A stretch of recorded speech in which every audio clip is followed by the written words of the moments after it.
దేవుడికే మామూలుగా నిలబెట్టకూడదు యోసేపుని. ఈ దేశంలో ప్రతివాడు యోసేపు పేరు చెప్పుకునేటట్టు నిలబెట్టాలనుకున్నాడండి. ఎంత అతిశయపడిపోయాడు దేవుడు. ఒక యవ్వనస్తుడు ఉరుకులు పెడుతున్న ఒక వయసు కలిగిన వాడు అలాగా ఆమెను సైతానా దుర్మార్గురాల, నా యజమానుడికి ద్రోహం చేసే దౌర్భాగ్యురాలా అని పారిపోతుంటే ఆమె వస్త్రాలు పట్టుకుందట.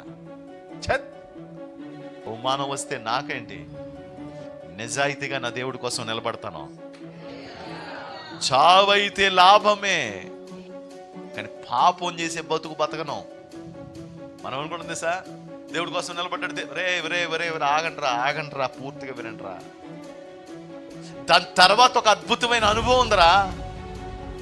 దాని తర్వాత గొప్ప ఆశీర్వాదం ఉంది. దాని తర్వాత గొప్ప దీవెన ఉంది. నువ్వు దేవుని కోసం ఎప్పుడు నిలబెడతావో దేవుడు నీ పక్షంగా మహాదేవునిగా నిలబడిపోతాడు. దేవునికి స్తోత్రం.